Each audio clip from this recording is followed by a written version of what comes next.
My name is Juzar Kothari. I'm working with Conserve Consultants. I've been working in the field of energy for the last 25 years, out of which the last 6 or 7 years I've spent a lot of time working on energy for buildings.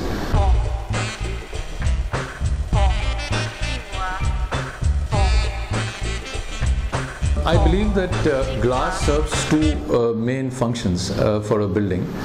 One is that it brings in natural light, and the other is that it connects the occupants of the building to the views outside.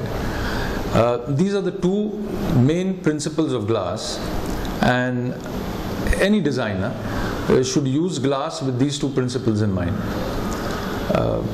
If a building or if glass meets these two principles for a particular building, then I think it's done its work.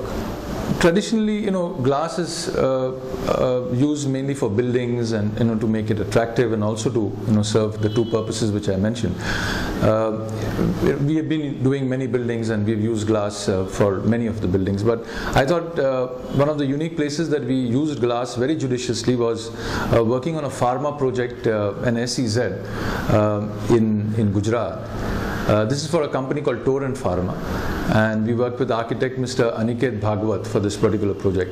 Traditionally, a pharmaceutical building doesn't have too much of glass. It's got a lot of wall. We said that we would like to have these two principles very much for the occupants of the factory. One is that it should bring in natural light, and the other is that it should improve the productivity of the people by connecting them with the outdoors. So we used glass very judiciously for this particular building, and the results have been pretty good.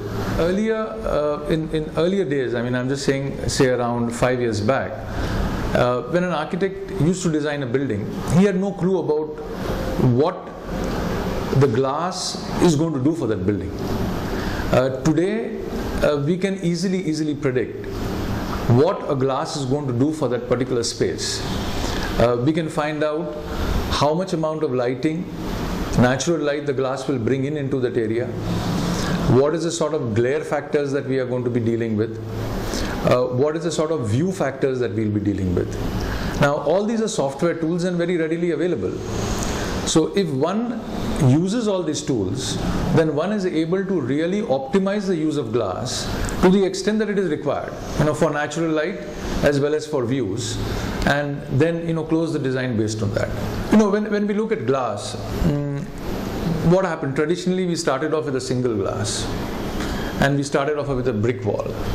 Now, if you compare a brick wall and a single glass, the difference in the performance between a brick wall and a single glass, I would say, is maybe on the U value side, on the thermal conductivity and conductivity side, is almost 1:3, which means if a certain amount of heat is being conducted in a wall, 3 times that heat would be conducted in a single glass. So to improve that and to bring it equal to a wall, the glass manufacturers improve the U values of the glass and the properties of that. And we have high performance glass. High performance glass, the U values are equivalent to that of a wall. So I think we've achieved a lot by having high performance glass, which is equivalent to the U values of ordinary wall. Glass contributes very much to making a building energy efficient and green. The first contribution is brings in natural light, so you don't have to use artificial light. That's a huge contribution. I am of the opinion that when you have so much amount of light outside, it's criminal to use artificial light inside a particular building, and you can't take that light from outside to inside. So glass gives you the natural light which one should use in any building. Number 2, glass improves the productivity of people.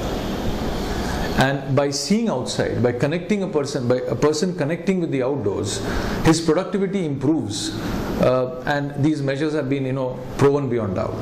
So these two are the main aspects of a use of glass in a building.